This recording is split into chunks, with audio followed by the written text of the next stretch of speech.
dealing with humans is really hard. Businesses in Australia are very heavily undercapitalized. So if you learn how the capital market works and you run out of capital or you're about to run out of capital, you're very well equipped to then survive. I think early stage founders are a little bit too optimistic, but the optimism is what gets you through the first 3 or 4 years of being beaten to a pulp. Selling enterprise is very, very, very difficult because enterprise wants safety. Types of people that win are the ones that hang on the longest. The more sexier words are things like perseverance and resilience and the never give up attitude. I'm Brizzy, born and raised.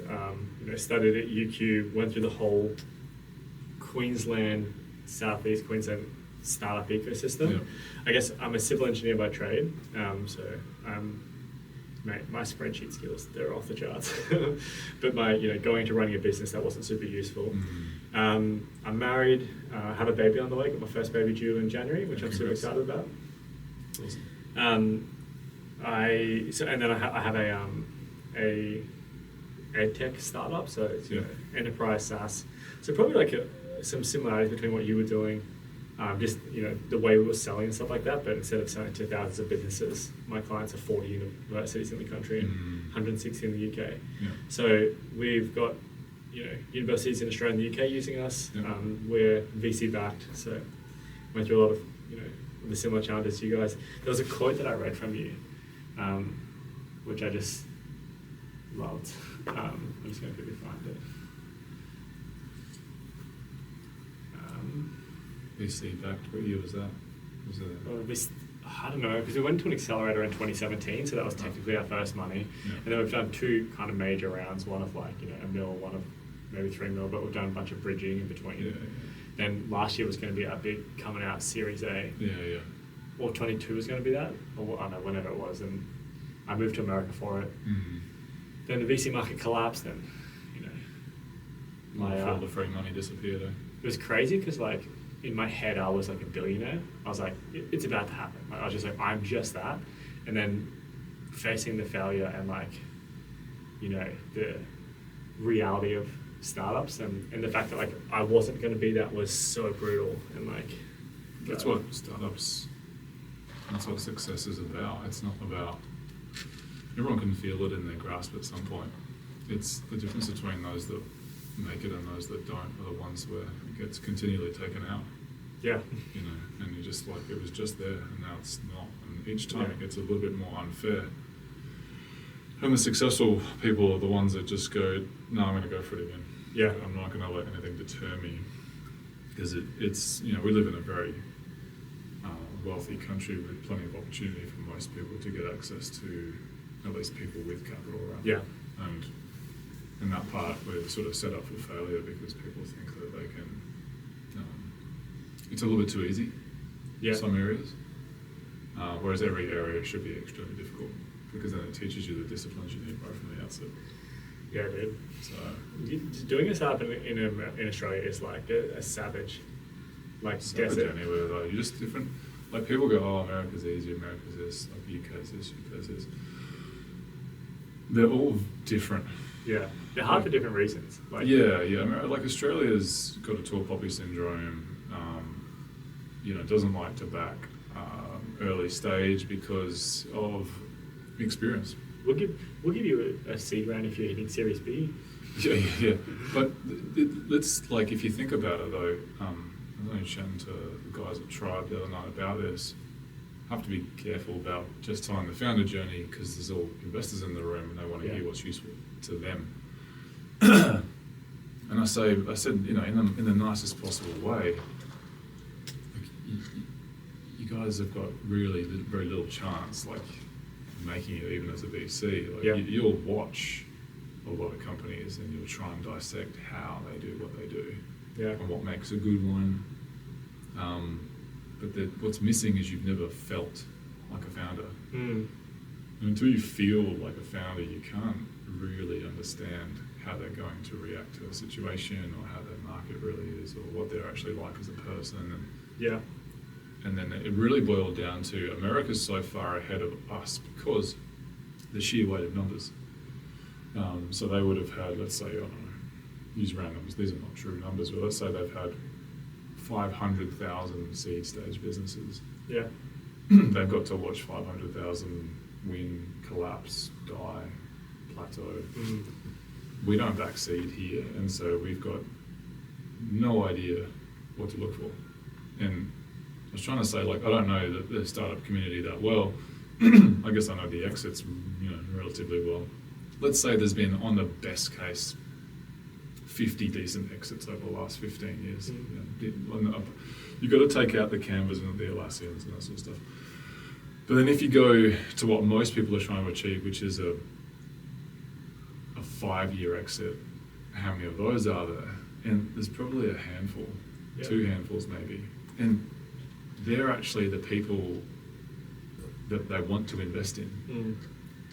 Guys like me, right, who've gone from sort of like 0 to 200 million in 4 years. Now that's very unachievable for most people, and I probably couldn't do it again. But that's what they're looking for. And because they've never backed seed, they don't know what a seed founder looks like. They don't know the traits that they're looking for. They think they do, they don't. And so that's why they're pushed to Series B, really. And they're at Series A, but they're really at Series B metrics, which is revenue, traction, you're in the black, that sort of stuff, because then it becomes safe. And I don't think it's through lack of, I don't think it's like, I used to hate VCs and stuff like that, because I'm like, oh, you guys just want to back already existing winners. And just ride the coattails and maybe provide a bit of, NOS along the way. That's basically what they were. But then you dissect the actual venture capital firms and you're like, well, I don't blame you not for getting into seed, because you're not prepared to get into seed. You're not equipped. You don't have the skill sets to know what to look for. And to be honest, if you have been in and made it, you're either sitting on a beach, you've made enough coin that you don't care, or you're that jaded by the business world that you never want to be in it ever again anyway. All of them. All of the above, right? And then even just the human toll, like dealing with humans is really hard. And I think that one of the biggest things that stops me going back into business is having to deal with people again. And the world getting more and more woke, like, I don't know if I could deal with that anymore.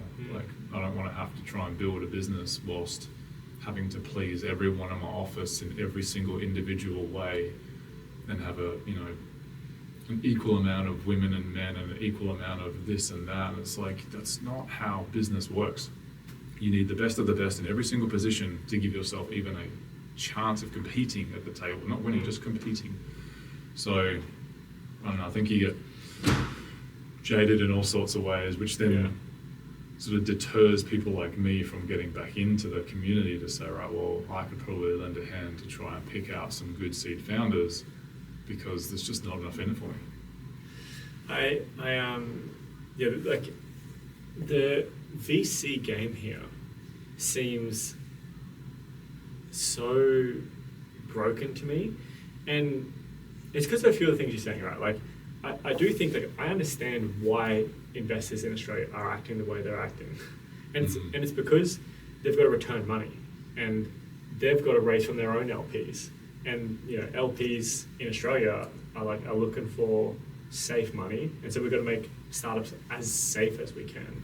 But the one thing that just like pisses me off about the Australian investing scene is that the way they like congratulate themselves, like we're nailing it, like look at all these wins. It's like there have been some wins, but like realistically we've had one fund completed cycle like ever, and in America they've been going for like 70 years or something like that. Like it's not even just size of country, it's just like depth of maturity in a market. Like we just don't, because we haven't seen, like what you're saying, the way I see it is like we haven't seen enough winners, so we don't have the confidence to back risky people.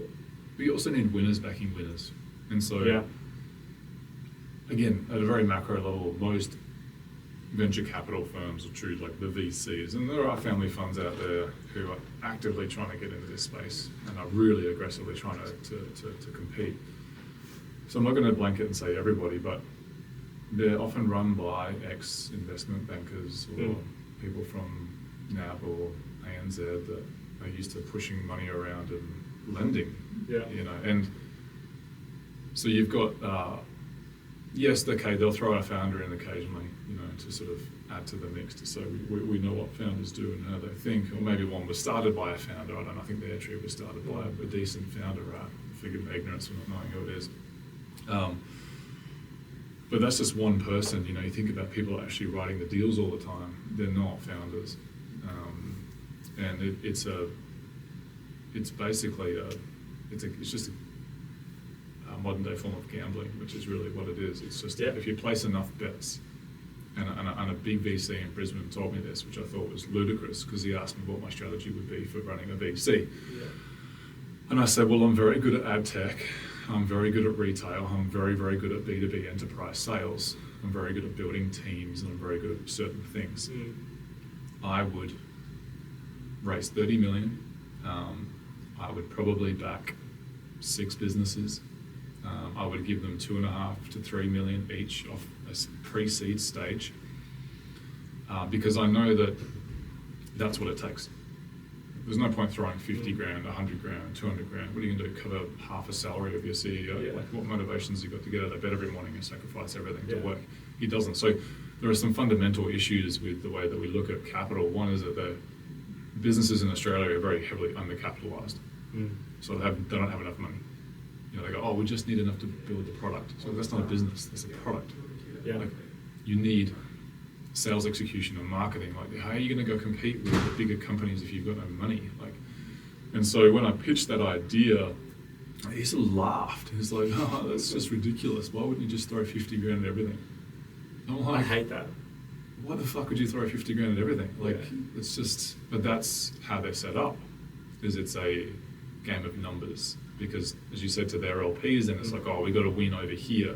Let's forget the 600 losses over there. Yeah. It's they're trying to look for the one unicorn amongst the many, sheep that get slaughtered. And, I always sort of talk about backing horses and not unicorns. And I think if you've developed a skill set around a certain industry, it's repeatable. So I know how to raise capital. That's a very, very finite skill.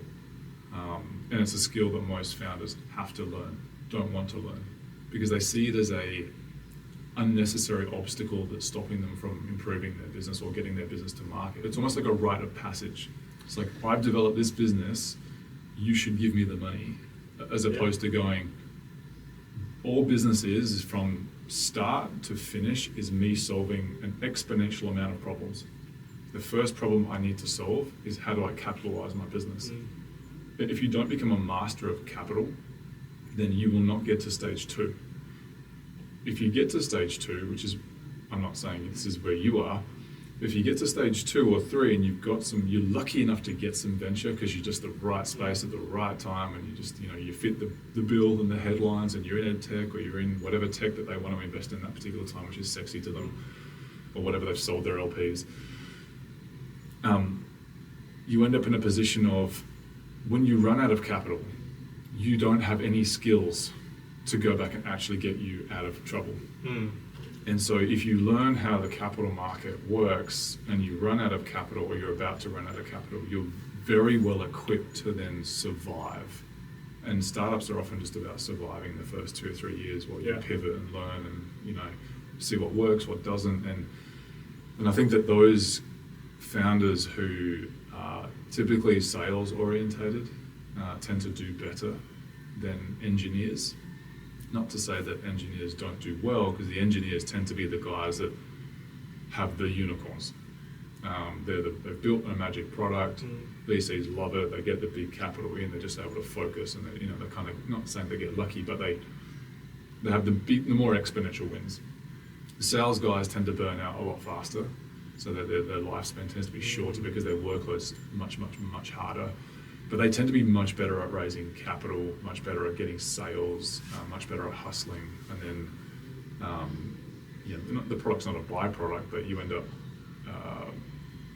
being able to survive just that little bit longer. So, look, I think that the venture capital market is also the wrong place to go if you're pre-5 million a year in recurring revenue. Well, that sounds like a big number, obviously, but I was able to raise capital twice off a piece of paper, 2 million each time. We went through 160 different, pitches and 70 odd people invested across the 2 businesses that I had. And a lot of people think that it's unachievable, but people are just like customers. They look at you, they look at what you're trying to do, they're not quite sure, but what they're really putting money into is you versus something else. So if you think about LPs as a general broad spectrum of people, the way that LPs or investors in general think about things is, I'll give a really not dumb example, but one of my investors literally had the decision to make. Do I invest in this ad tech business for $100,000 or do I go buy $100,000 of Wagyu beef? That was literally the decision.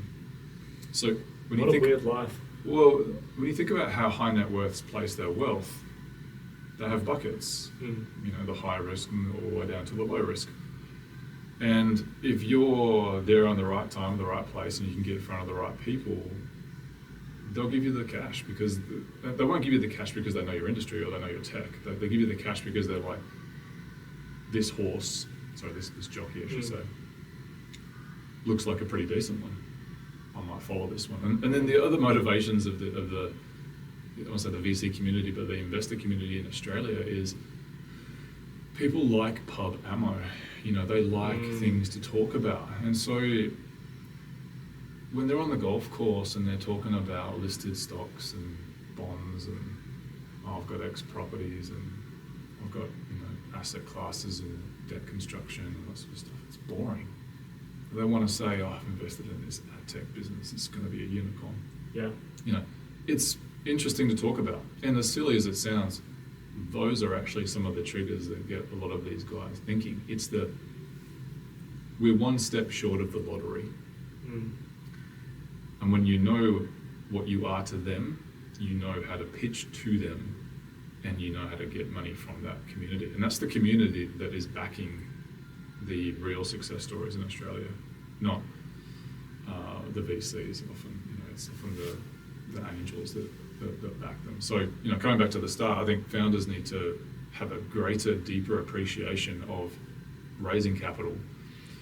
And I say that because when you raise capital, it forces you to do all of the basics really, really well. It forces you to justify your business plan, forces you to justify your numbers. You made a funny comment earlier about, never thinking that spreadsheets would be useless. I actually think spreadsheets are the most important part of who I developed into being, because I micromanaged my business at a financial level, and I was I think I called it the aggressively pessimistic CEO. Yeah. And I backed everything on a spreadsheet. My formulas, my assumptions, my costs, and I just lived in my P&L basically all day, every day. And I think a lot of founders think that they just want to do the sexy work.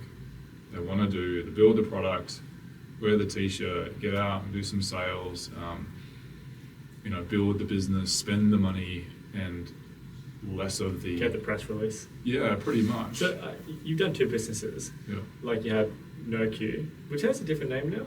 Yeah, they changed the name as soon as they sacked me, so that my image would get buried along with the name. So NoQ, which, from the thing I've seen written online, you would deem as a failure. Then you've gone on and had Ad Citrus and made this huge success. You're talking about how you're this overly pessimistic leader of a company. Was it always like that? Or because I feel like for a long time in my business, it's a new term that I say is startup theater.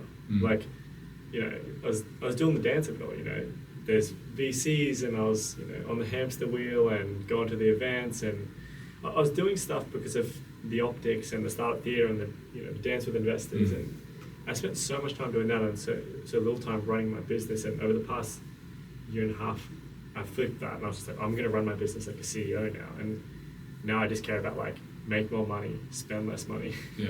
And we've doubled our revenue and cut our expenses by 50%. Did you learn that, or were you just like that from the beginning? No, I learned quickly. When we ran into problems almost immediately. From having an idea to, how do I take this idea to a product? How do I take it to how do I build a company? How does a company, what's ASIC? What's the ATO? What's an ABN? the faster you ask the dumb questions, the quicker you learn the IP that's necessary just for building business fundamentals. I think a lot of founders just skip all that part and go straight to, they wouldn't even know what corporate governance was. Not saying that you should spend a heap of time there, but you've got to appreciate the underlying fundamentals of what is required to run a business. But no, I was very bullish at early stage. I never thought I could fail. And I think that there's an axis for founders and successful ones where, I always paint this picture of my first startup. I was like Leonidas from 300, right? It was nothing can stop me. I'm bullish. I'm strong. But he was also foolish, So ready to go to the death. Thought he could beat 10,000, warriors with these 300. Had all the best tactics in the world, but at the end of the day, they all died, right? So, and then I paint me as my second time founder, which is Gandalf the White, which is, I'm a lot slower now. I'm a lot more physically damaged, a lot more mentally damaged, not quite as energetic, but I'm a lot wiser. Like I know the path not to tread. And so they're probably two very stark contrasts of personality types, albeit my personality type never really changed. My confidence changed. My bullishness changed. And even though, that's why I say aggressive, but pessimistic, like my pursuit for success never wavered. I wanted the success because I just didn't want to fail. I couldn't fail twice. Hated failing. That was my ultimate driver. But being more realistic meant that you could gain more, let's call it credibility with investors to start with. Immediately you'd go in, everyone paints the hockey stick, right? And look, every investor wants to see the hockey stick at some point because they want to know that for the risk that they're taking at the start, there's an enormous outcome at the end. So I would always build three models. I would always build show the investor model, the how I think the business is going to go model, and then the how business is going to go if all shit breaks loose and everything goes wrong. And I guess building those models gave me confidence that if the bottom one worked and was okay, then everything else was jam on top. And I think a lot of founders start with the VC model they push out and stick to it knowing full well they're never going to get it. But instead of, changing course or pivoting or, that they sort of just find themselves in these positions where they run out of cash very, very quickly and then they're sort of, up against it trying to raise money again. So I would say that I developed a lot of skills over the first 5-6 years. I developed a hell of a lot over the first 5 months. You're constantly learning. But I think that if you can have a huge degree of pessimism and understand what you're up against, it's going to hold you in much better stead, right? Because, someone was saying at a function the other night, only the paranoid succeed. And that's true to a degree, right? Because, I had a lot of time talking to psychs about the way I would feel. And the consensus was basically a couple thousand years ago, even 1,000 years ago, your personality type would be very useful because you'd be the one that would keep the flock alive. You'd be the one at night waking up thinking, what's that noise? Where could the threats come from? How protected are we in this forest? In the modern day and age, with so much information coming at you and so many areas in a startup business that can go wrong, is you can almost end up in a bloody asylum, with the amount of things that could go wrong. Everything could go wrong. People could turn up to work unhappy one day and ruin your business. The external forces in the world that you have zero control over could all of a sudden turn. So it's definitely a skill set in having that sense of paranoia and pessimism, but then you've still got to be able to manage that sort of negativity sitting on the shoulder and be like, I know you're there and you're telling me that nothing's going to work, so now I've got to strategize around you as well as the market.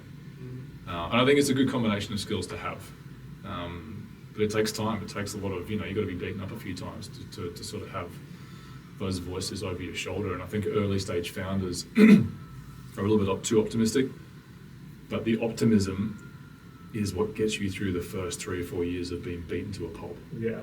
You know, it's the 3 or 4 year mark, maybe the 5 year mark, depending on how fast you go. That's when you start becoming a founder, like not successful founder, but a founder that's ready to go and actually do some damage in the market. Because all the first 4 years are as you just learning effectively, whether that's one business that turns to another, or it's one business that you've managed to pivot enough times that somehow you're still in the same business, but your product's completely different now. So, or maybe you've just learned the skills to kind of, attack the market. So there's 2 different versions of you, from business 1 to business 2. I guess like the outcomes for you have been so wildly different. Do you think that business 2 you executed better, or you had a better idea? I think we had both. Yeah, I think both. We had, whenever I talk to founders, I always ask, first of all, I ask why they do what they do. Because I think unless you have an intrinsic why, your business is going to fail no matter how good it is. Because business gets hard, like it's really tough, like going to break your body, brain, and everything else in between. All your relationships going to kill everything. So whatever you're chasing has to be worth all that. The second thing is what problem you're solving. And a lot of businesses are solutions focused. They'll make a solution without a problem. First mistake. If they do know what their problem is, the next thing is, how big's the problem? How much money is it worth? How much are people actually prepared to pay for this? And then if you're in enterprise sales like we were, it then becomes how is your problem going to be articulated well enough to that big company that it gets to the top of their priority list? So having a problem that you've solved is not only just about, I've solved that problem. There's another 4 questions that you then need to answer that are more important around, okay, you've solved a problem, that's great. Who you solved it for? Are they going to pay for it? How much are they going to pay for it? Is it more than what your expenses are going to be? Is it scalable? Can you grow it and sell it more and more and more? And so I think that the first business to the second business was, the first business we definitely solved the problem. People weren't as keen to pay for it as we would hoped because we were early. So we were selling online shopping facilities for grocers. So we thought they were ready. They weren't. A lot of them in America were very family owned and operated and used to talking to customers and very that human touch, and didn't quite realize that the juggernaut of Amazon was coming and Instacart were coming and Shipt were coming and online market was basically going to obliterate them all. They couldn't see that far ahead, and so we were trying to sell fear, which ultimately got them to move. The second business solved a bigger problem in the sense that we were going to companies that had already well-established online shopping platforms, but had no way of recuperating any of the costs. So the problem was much, much deeper, much more real. So like a Woolies and Coles, for example, they were burning billions a year trying to make their online shopping systems work. Because without boring too much about my business, like you think about in-store shopping now, Woolies and Coles have made it almost autonomous. You get your trolley, you walk around, you pack your own stuff, you check out yourself, and you pay yourself. You don't even talk to a human. And they still operate at a 2-3% operating profit. You throw online in there, and they've got, apart from all the online systems they have to pay for now, which are ludicrously expensive, you then have to pay a shopper to go and pick the order for them. So there's another $15 to $20 an hour. Then you have to pay for a refrigerated truck to then go and deliver it. And then, so you become a logistics business, and they were burning on average between $25 and $30 per order. Jeez. So you consider, Woolies and Coles were doing, millions of orders a week. That's a lot of cash to be burning. And so we came up with the concept of building Google AdWords for online shopping. So when you go to Coles or Woolies and type in chocolate, milk, eggs, whatever it may be, we would provide sponsored results so that the brands could pay to be in the top row because they were the ones that got all the clicks and the sales. So we were solving a number of problems at once. Not intentionally, the major problem was for the retailer. And that was a deep problem. That was a $2 billion problem that we solved. So yes, big problem. Were they willing to pay for it? Yes. Was it a priority? Yes. So sort of tick, tick, tick, tick, tick. Still incredibly difficult to sell to these businesses because they're corporates and they all think they can build it themselves, and there's all that sort of bullshit that goes with the corporate ego of how can this company with 6 employees build this system? We can't. There's always that you got to contend with, but we solved a bigger problem. And the second thing is around something I always talk about now, which is speed. So we got out to market quickly. We raised $2 million. We got another $850 from the government. So we really had about 3.5 working capital in our first 12 months because of the R&D grant as well that came and rebated. So if you think about it, we had 3 to 3.5 million. With that 3 million, we had to build the product and launch the product and get it out to market. And so we went to the US immediately. We went to the UK immediately. And we just tried to spread our wings as fast as we possibly could because we knew that enterprise sales takes 2 years. With sales cycles, by the time you got in front of them, then they realize this is actually a problem. And then they go through an RFP process, and then it's got to be their decision, not yours. So when I talk to founders now or LPs now, I say, unless your startup has aspirations to try and get an exit event within 4 years, they're not going to make it. And I can say that 4-year mark is now probably less. Because if you think about the time it takes you to spin up a server on AWS and spin up every other piece of infrastructure you need, and even write a line of code. So build a product these days, let's say, used to take, Citrus took 9 months, right, to build from start to finish with 6 very good engineers. Excellent engineers. And all the UI mapped out, 9 months from start to finish. I reckon we could build it again in 3, the base product. So when you think about how quickly technology can be built now, all you're doing is competing against someone else from a race or a speed perspective. Because if you've got a problem that is like the Citrus problem, which is big, juicy, lots of revenue in a big market,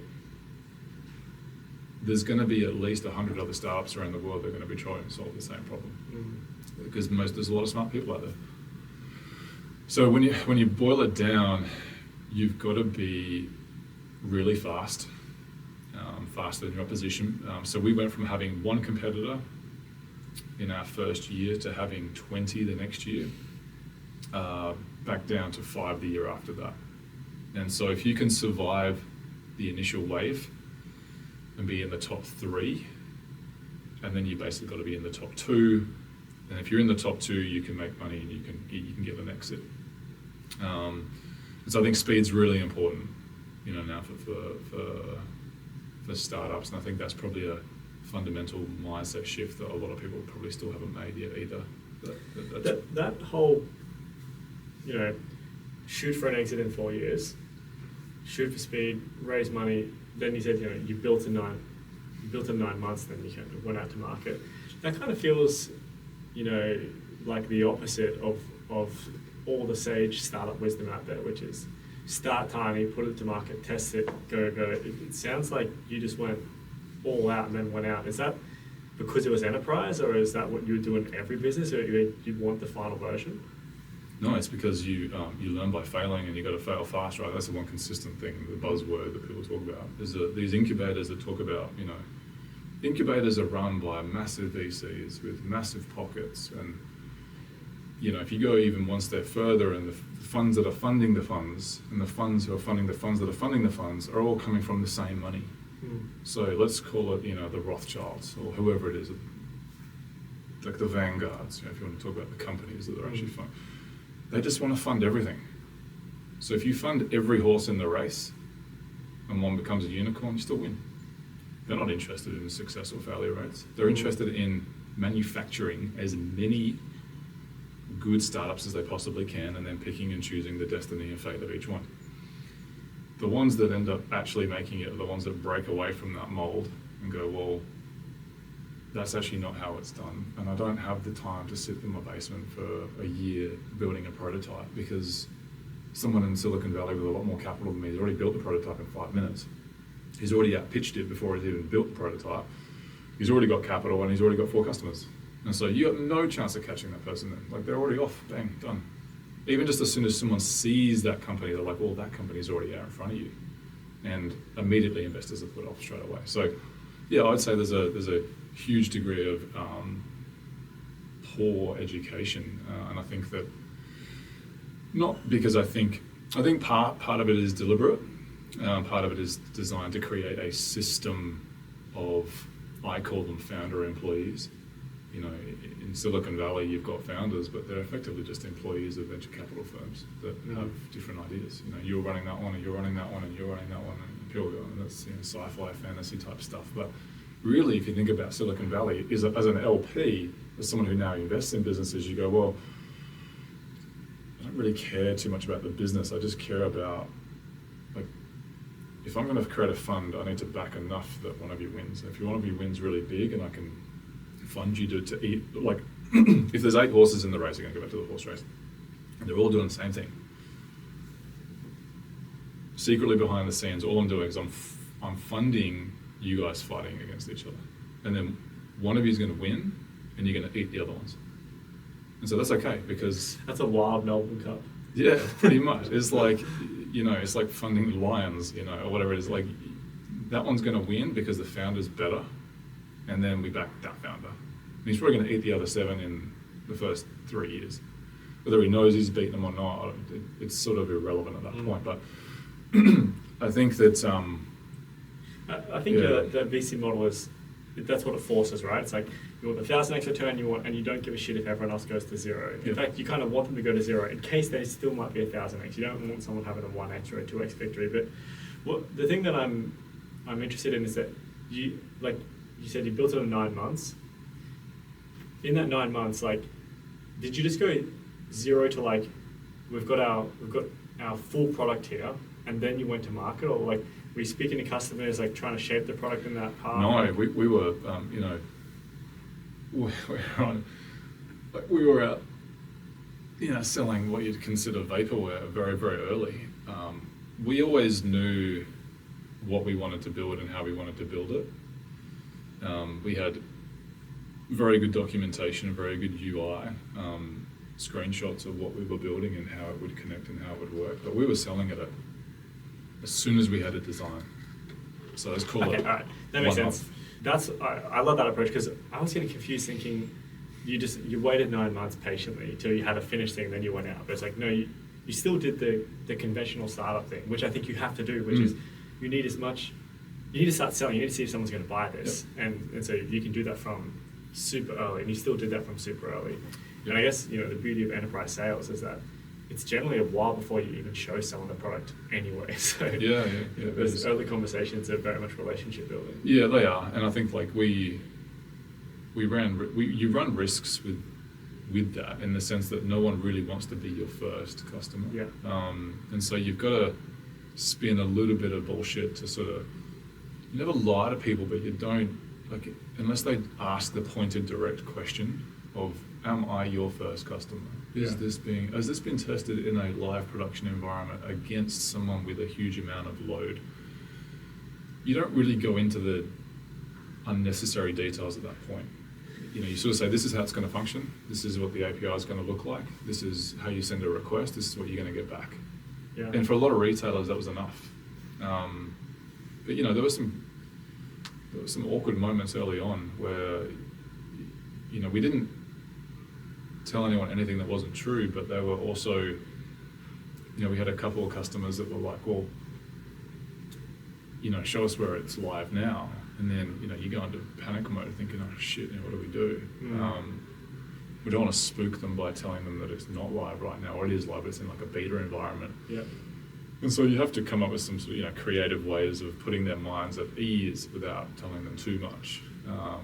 And that's kind of what we did. And I love hearing someone talk about this, because I think a lot of people don't speak that much about, like, enterprise startups. And enterprise startups are super different. Like, our first contract, we've pivoted our business a lot. You know, we started as B2C, and then, like, small B2B, then up to full enterprise contracts. And when we got into the full enterprise world, we got this $100,000 grant from the government, And so we went out to like a bunch of potential customers and we said, the government has paid for you to have a paid trial with us.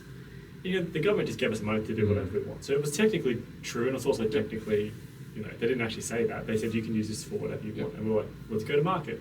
So we went out and we got 3 free trials after that, where the government was paying for it. So we had these signed contracts where, you know, Brad signed a contract with me saying, I'm getting a contract, and then it said the payee is the Queensland government. So we technically, on paper, had 3 paid contracts. As soon as we had that, we went out to heaps of people saying, we've got paid contracts, and they're just like, really? We're interested now. And then we got our real first paid contract. So it's all a game. It is a game. At least for the first ones. It is, and I think that, you know, as a founder, you're always, those conversations are always interesting to have in a recorded or live format when you talk to people about them, because what happens is that founders often take that principle a little too far. Yeah. You know, there's obviously Theranos is the kind of big example. That story is so insane. Followed by, you know, old mate from the crypto world. But there's a big difference between like selling absolute horse shit at what you're doing and conning people out of billions of dollars. Yeah. Than being, you know, we're probably 3 weeks behind what you think we are. Yeah. You know.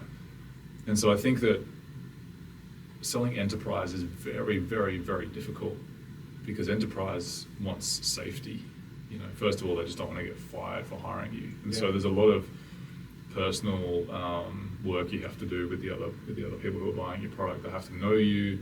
Your recruitment strategy has to be impeccable. You have to hire all the right people that know all the right people and are trusted by all the right people. So, but yeah, you got to take some risks early days, and some of those risks can fail and fail badly for you. I also feel like enterprise customers talk to each other. Like they talk to their competitors 100%. more than you think. And so if you They just move from one to another, Yeah. and they move from client side to vendor side to supplier which is side. And bad if you fuck up, but it's great if you do a good job. Yeah. Because they're like, I use these guys. I guess, you know, changing topics, I just want to go back to something you said earlier. You said you always speak to founders and you ask them, what's your why for doing this? Yep. I'm interested, again, you know, I feel like you're saying stuff that's like, you know, disagreeing or counterintuitive to a lot of the conventional sage startup bullshit that's out there. But for the why, You don't mean it's truth. no, I totally agree with you. But you know, there's this conventional why, which is your why of the business has to be like, I care deeply about this problem space, this industry. Like, I'm in ad tech, I care about ads for some, I've got this personal story, or I'm in ed tech, I care about education, or I'm in, you know, agriculture, I grew up on a farm, like, whatever it is, okay? What are your thoughts on that? Like, do you feel like... No one cares about, I didn't care about ad tech. Then In why fact, was I it- loathed it because I knew that I was funding all the sugar companies, making more money in sales, and ultimately making everyone unhealthier. Then what's the why that people need to have? Because you said So you're I asking- had the intrinsic trauma-based lifestyle where I could not fail. I did not want to fail. And I was hell-bent on proving everyone else in the world that I would be successful. I chased validation, I chased like very, very unhealthy things. You know, I had a huge fear of losing, I had a huge fear of being no one, I had a huge fear of not having enough money. Like, I didn't have a safety net. That all starts very, very early on. And I think that people can tell you they're in love with their product or in love with their solution, and maybe they are, and maybe you get lucky enough that you can do both. I'm not saying that they're mutually exclusive.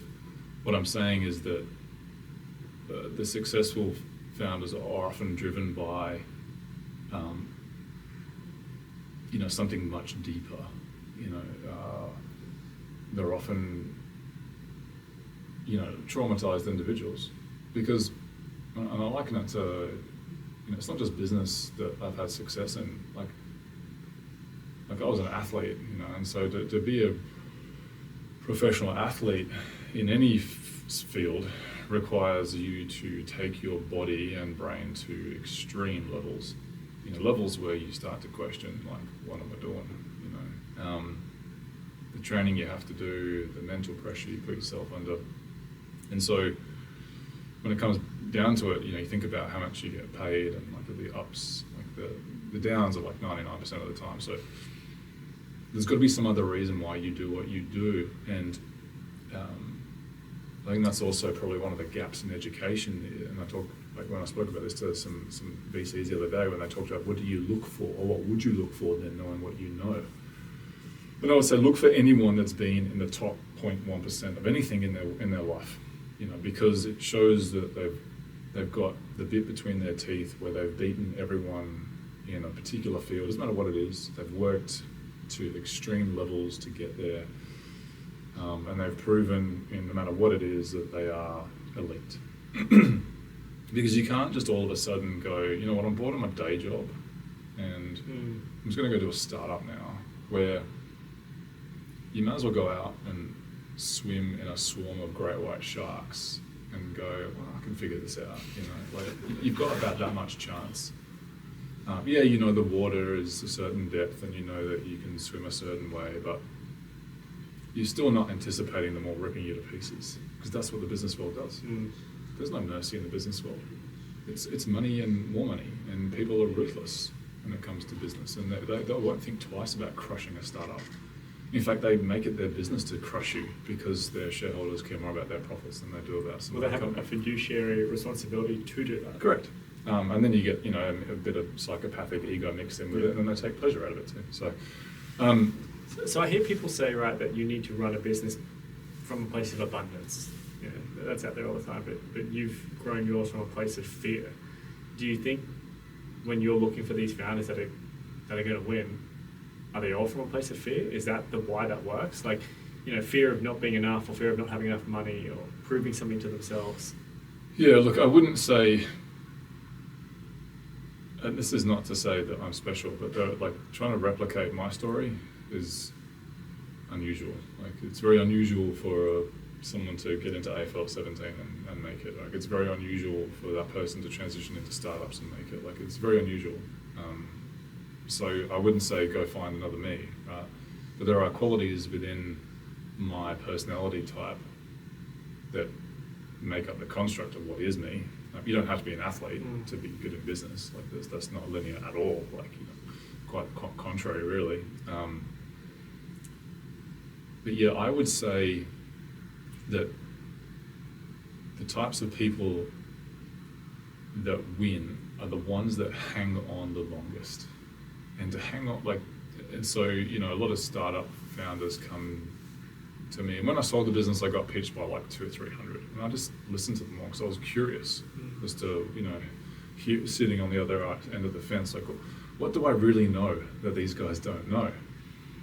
Because I didn't think that I knew that much. I was like, I built a business, but it's just one business in one sector, and I hate being a hypocrite and being like, I know everything about businesses, and I didn't. So I was like, you know what? I spoke to the government, and I said, I want to help because they helped me with the funding. Like, we got this agricultural tech community, and I'm like, well, that's as far from what I know as humanly possible. So let me go and see if I can help those guys. And they all had the same problems, product market fit, raising capital, dealing with staff. Like, they're the three biggest ones, ultimately. And every business is exactly the same. So, yes, trauma is an awfully ugly word. But I would say that, the more sexier words are things like perseverance and resilience and, the never give up attitude. And they're often the outcomes. They're the demonstrated skills, basically. But often it's those with the most to lose will hang on the longest. So when I used to get pitched, I'd always ask them, what are you doing now? I run a successful accounting firm and I want to pivot into this. I'm like, no, because if this doesn't work or it gets hard, you'll just jump ship straight back to the accounting firm.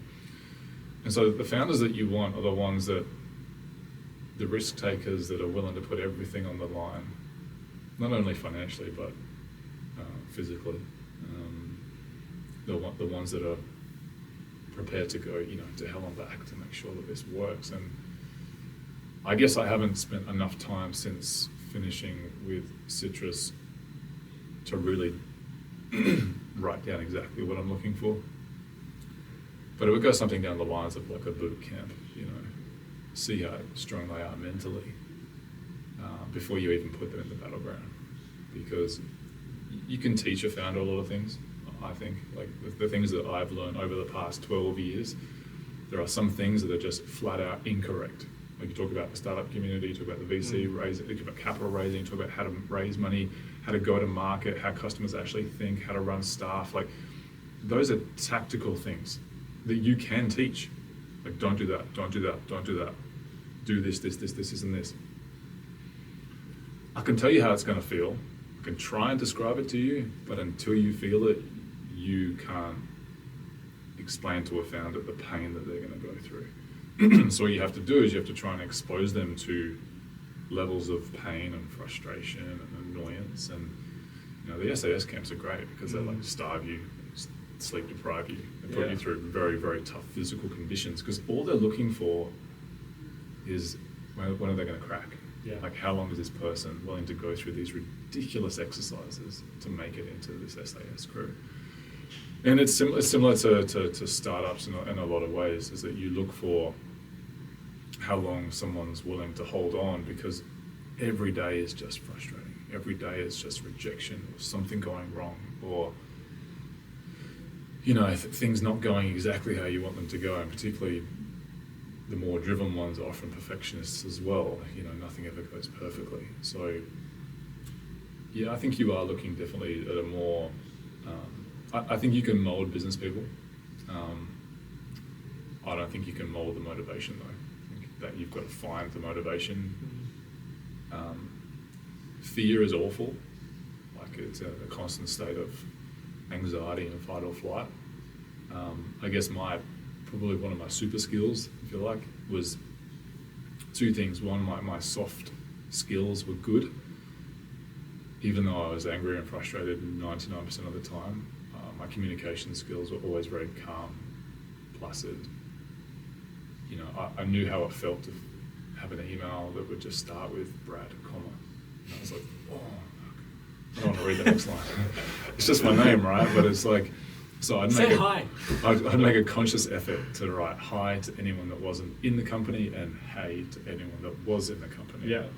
And then I would spend the first two lines just breaking the ice, but easing the tension. Same on Slack, everywhere.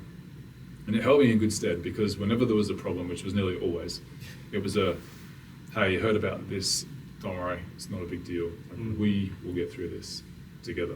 How do we solve the problem? Because we are part of the problem, and we've created the problem, not you. It's very easy. In my first business, I did a lot of you, which is probably one of the biggest changes. And so I think, when founders probably look at themselves in the mirror a bit more, you get that we mentality as opposed to the I mentality. I did have another point, but I totally forgot what it is. My memory. That's right. Well, we are running super short on time in this recording studio. So this has been a super unconventional version of this podcast. In fact, we never technically started it, and we didn't go through a single Reddit question, which is the full format of this. So I'm interested to see what people think of this episode. So we've only got time for one last segment, which is the only segment we'll actually do today, which is plugs. So have you got anything you want to recommend at the moment? Any books you've been reading, businesses you want people to check out? Mate, I'd plug nothing. I, funnily enough, never read a book in my life. Really? Yeah. Don't read books. I don't really listen to podcasts either. Except this one, of course. Well, of course, yeah. I have to do my research. But yeah, I do get asked often, what's the best book you've ever read? And it's like, well, not that I'm saying reading books is not useful. It probably is. I'm just kind of don't have the patience. I've always felt just going out there and letting the world be your book is probably a better opportunity. Like, go grab someone who is ahead of you in business and let them debrief you on how they're going. And you learn from other people more so than you learn from a book. A book fundamentally is about trying to attract sales. if you think about how books are constructed, you know, they've got to make money, they've got to get to the publishers, Yeah. right? Got to be interesting. And so there's an element of either gloss or bullshit that goes into the books to make them interesting.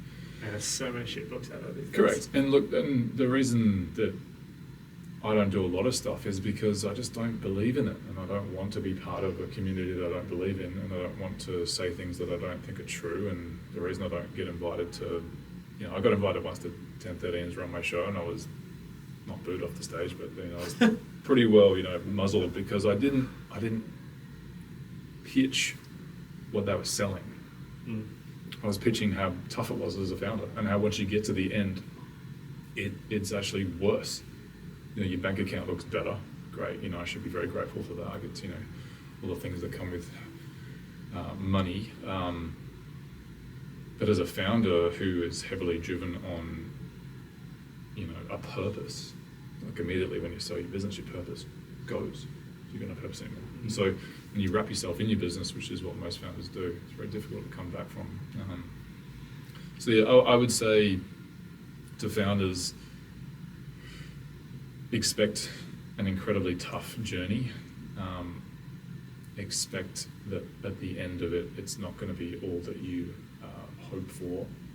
And so the biggest takeaway learning from that is start to set up the habits of recovery or pleasure during your career, as opposed to waiting to the end and thinking that you can end it with a silver bullet at the end, because you can't. You know, I liken it to, I don't know, I never want to compare myself to a soldier because I can never say I've been into battle, but you know, people often talk about once you get to the end, you can do, you know, your rehab and your zen and all that sort of crap. But like, can you say to a soldier that, you know, can you unsee what you've seen, and can you grow your legs back that have been blown off? Mm. And the reality is you can't. And so I think there's a lot of mental warfare that goes on inside business that a lot of people probably don't appreciate. That you can't just unwind. You know, you don't just sell your business and then be like, okay, now it's all done. Because for the first 12 months after selling my business, I was in constant paranoia about, was the deal fair with the new company? I was thinking, you know, I hope we hit these targets, because otherwise I'm going to look like I've sold them a dud, you know. We sold them a great business. You know, they told me it's the best business they've ever bought. Like, in fact, another company offered them 4 times what they paid for us about 6 months later. So, Jesus. But even with all those things, I was still paranoid every day because I was trying to, you know, the validation seeking. It was like, I'm not quite sure.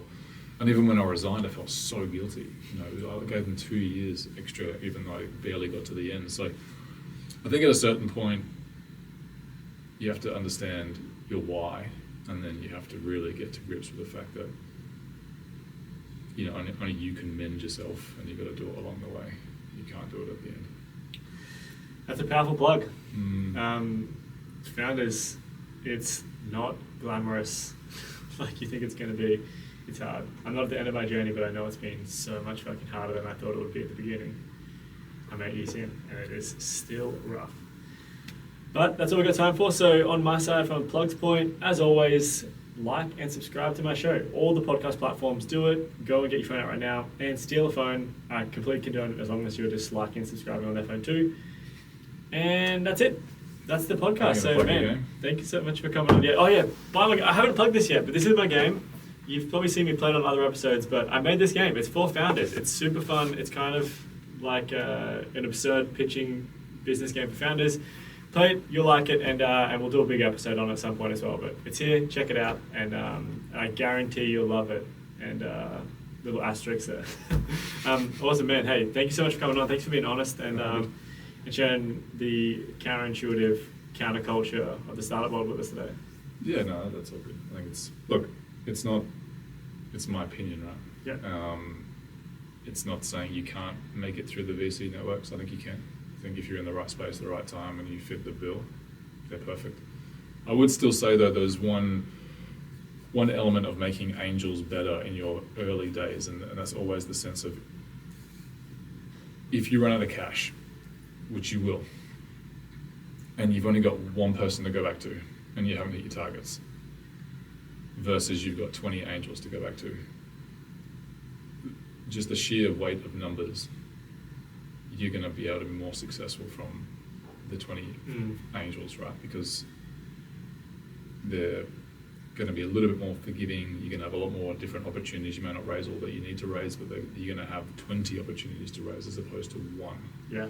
And the VC then controls your valuation, they control your direction, they can really, take you to the cleaners at that point. So talk about diversification of risk.